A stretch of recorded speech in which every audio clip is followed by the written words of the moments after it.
Hello, Internet, and welcome to my review for Fairy Tail episode 307.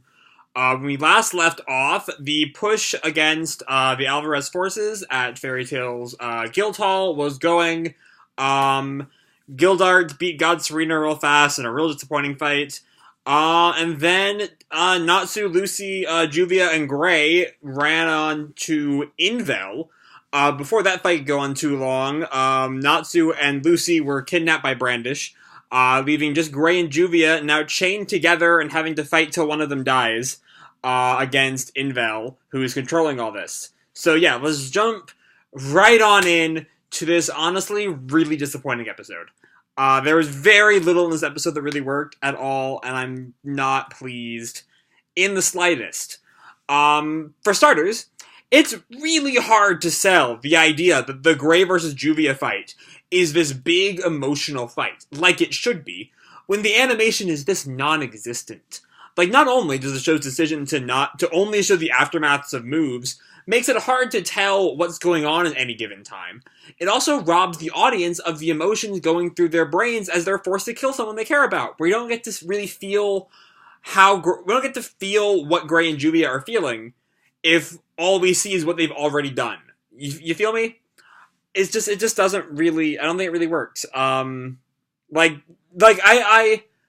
It's weird though. The thing is, I hear people talking, oh, the animation will get better come spring, when A1 Pictures is not also doing the brilliantly animated Alicization. But like, Alicization ended a month ago, and the animation over on Fairy Tail is getting worse. Like, it's almost non-existent for the first half of this episode. I don't know. I don't know what's going on. What the fuck, A1? Like there are plenty of things you can lobby at Mashima. That's not something you can lobby at Mashima. The manga, this chapter that this part of the episode made up was phenomenal. You know, it has its issues once you find out Juvia lives, of course. Though I do feel like the anime kind of fixed that in a way I'll talk about later. But the animation is so piss poor. God. Anyway.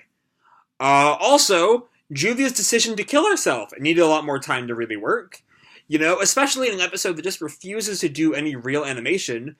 Juvia's realization that the only way forward was for her to kill herself just felt way too choppy, and it came on her way too fast. You know, it's like at the 4-minute mark, you know, with the openings only 2.5 minutes of this episode, she's already like, I have to die. And then she does it and is like, oh, we're like 4 minutes into the episode. Wow. It just didn't really work. One thing that did work though, something that actually I went back and read chapter 499, the first half of this episode adapts, and it actually does better than the manga. The reveal that Gray has also stabbed himself. In the manga, we see, you know, Juvia stabbed herself, and Gray is like, why, and we see his eye, and then his eyes like wide in shock, and then we cut to Gray, and he's also stabbed himself. Why would you do something like that, or something is the line.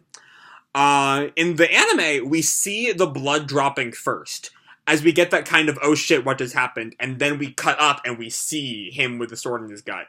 And that's a great moment. That's a really, really good moment. Good moment this episode desperately needed. Anyway, then they die. They don't actually die, but that's not quite important. Invel thinks they're dead to the point that he undoes the ice lock. Because they're corpses, who cares? And he leaves. And we see a lot about Invel in the aftermath of that whole death scene. We see especially just how I guess methodical he is, how little he's attached even to his own plans. You know, as soon as he sees that Gray won't be able to beat END for him, he's like, alright, I gotta beat END now, and just leaves. He doesn't care anymore. But yeah, anyway, back to Gray and Juvia. This is where the episode just gets really bad. Which is a shame, because the writing of Juvia's not-so-death scene is really good. Like, that whole conversation that she kind of like mentally has with Gray as she's fading away is just, you know, some, like, Mashima we can complain all we want about Mashima's inability to actually kill someone off. His fake death scenes before you know they're fake are, like, really well written. You know, Gajil's death scene was really good. Juvia's death scene was really good. They're, of course, undercut by the fact they weren't actually death scenes, but the scenes themselves are not bad. They're really well done. This episode, though, just seems completely intent on robbing any kind of dramatic weight to anything. And it's frustrating. Like, why on earth did anyone think putting the camera so far away from Gray and Juvia in this scene was in any way, shape, or form a good decision? Like, this is a scene where we should be right up in their faces. The camera should never be further than, like, here-ish. I mean, it's not actually a camera, but shut up, that's not the point. The point is, we should be with them. We should be as close with Gray and Juvia as we can. This is a scene that very much relies on them as people, as emotional characters, and we can't get emotion out of the distant back of Gray's head. We need so much more than that. So, the camera work in that scene is just so shitty. Why did anyone think that was a good idea? I don't get it. Anyway, then we have the flashbacks. And, like, the flashbacks go on too long. There are probably, 4 or 5 minutes that really aren't needed and could have been spent fleshing out the Gray Juvia fight. Like, in the manga, this was a single panel. We see some panels from Gray and Juvia's best moments, and then we just move on. And that's the way to do it. I don't know how well that would have worked in anime.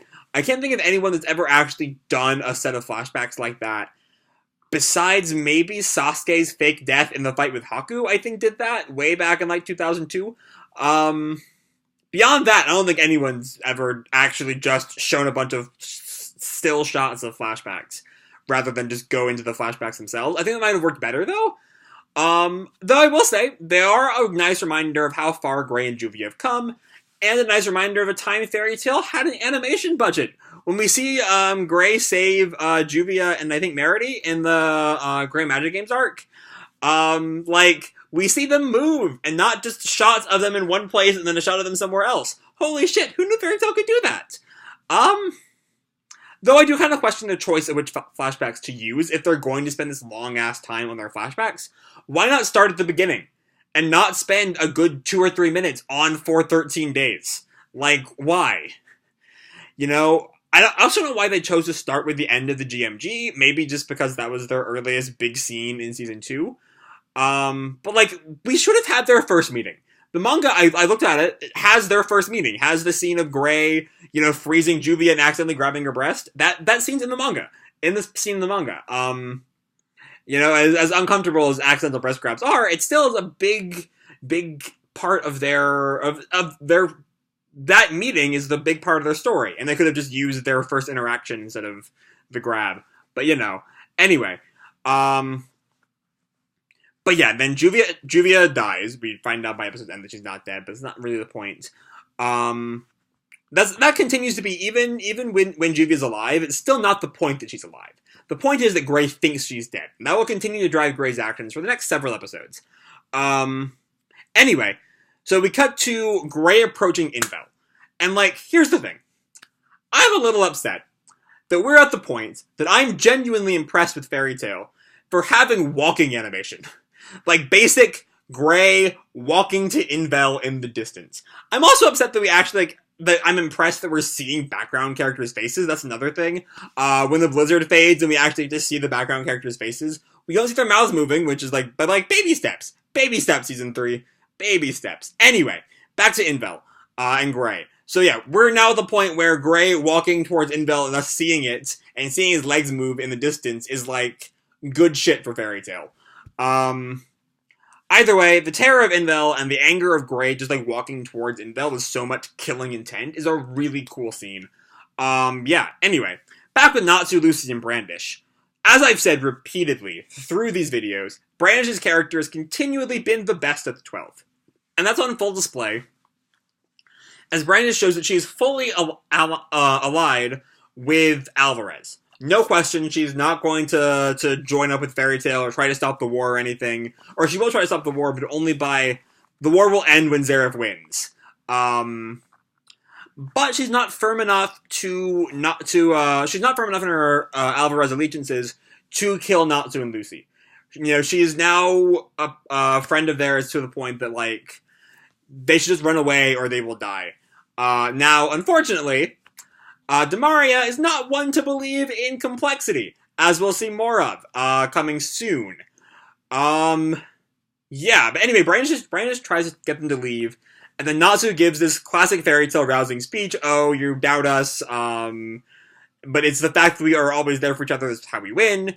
And this plays initially over the kind of background Spriggan fights, the Strauss siblings versus Agil, Rogue versus Bloodman, Minerva versus Wall Eat, and that's all well and good. But then they choose to play it over Grape versus Invel. And I don't like this at all.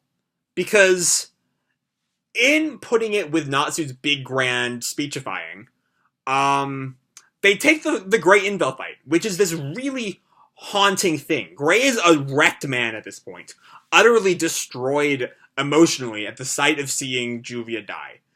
And so he is not in a mood to have that rousing score behind him. It should be a haunting fight, especially both because Juvia's death weighs over the scene, but also the fight leads into Grey learning about END. This is not a rousing encounter. This should be like, oh shit, this is like upsetting and dark and not a good place to be in.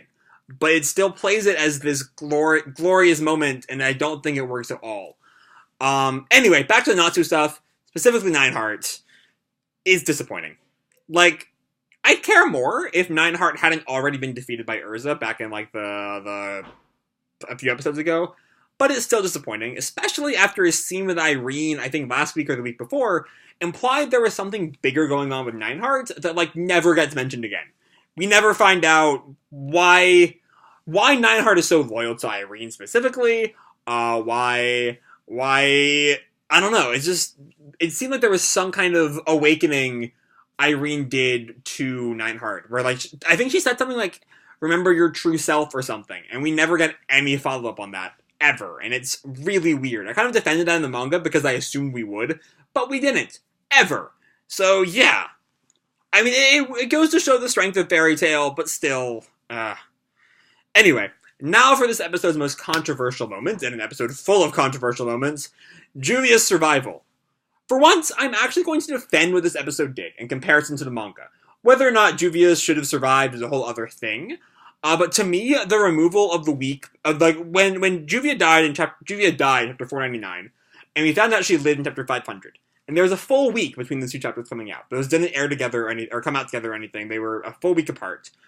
And so everyone kind of, settled into this post-Juvia, oh shit world. The same kind of thing happened with Gajeel a while back, but it's the same kind of thing. Except this time it's better, I think, a little bit. Because instead of having a week to wait, we have like 7 minutes to wait. Which may be a little not enough time. But, like, instead of feeling, like we had this whole new slate of things, I guess, it's all of a sudden, we know it doesn't pretend that it's going to be a big thing for as long as it did in the manga, Except it is actually still kind of a big thing, because importantly, it's really important to me that as soon as we find out that Juvia is alive, we see Grey assert that she is dead. So to me, the important thing is not that Juvia died, but that Grey is convinced that she is. And that leads him into this kind of dark state that we see as he's fighting Invel. And now that he knows Natsu's END, all hell's gonna break loose. But anyway, back on my episode 307 hate, as much as I just talked about the END thing being kind of a good thing, as a story beat, it's a good thing. But they even managed to make that seem bad, I guess. Like in the manga, it was this big dramatic moment, END is Aetherius Natsu Dragoneel. And Grey's like, what? Huh? Here, though, Invel just kind of, like, breathes it out. There's no dramatic pause or anything of, like, oh, yeah, END is Aetherius Natsu Dragoneel. That's your true foe. And it's really level, really, like, monotone, and it just doesn't work at all. And even Gray's reaction, instead of seeming so like horrified, he's just kind of still. And then we like have a close up of his eye, and that's it. I don't know. Like, it's not like the line isn't quite treated like a throwaway line, but it's pretty damn close for a line that's so big on Gray's character arc from here on out. So yeah, this episode was a wreck. Like, from a production standpoint, almost nothing worked this week. From camera angles seemingly intentioned to take you out of the moment, to triumphant scores playing over haunting fight scenes, to the simply non-existent animation. There was nary a design choice in the entire Gray and Juvia plot that didn't feel like a mistake. Not to mention the choppy pace of Juvia's decision to kill herself to save Gray made the whole thing feel infinitely less impactful. Still, the fact that the series isn't, playing coy with the reveal that Juvia didn't actually die, and the fact that Gray still thinks that Juvia is dead are pluses. Beyond that, the not-so stuff fared better, I guess, even if the Nine-Heart fight was just so very random and weird and disappointing. Do better, Fairy Tail. I believe in you.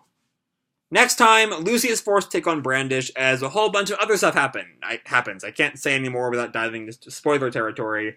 But I'm going to leave this video off here. Hope you all enjoyed the episode more than I did and the video itself. If you did, feel free to drop me a like or subscribe or do whatever makes you happy, And remember, your life is your own, okay? Bye.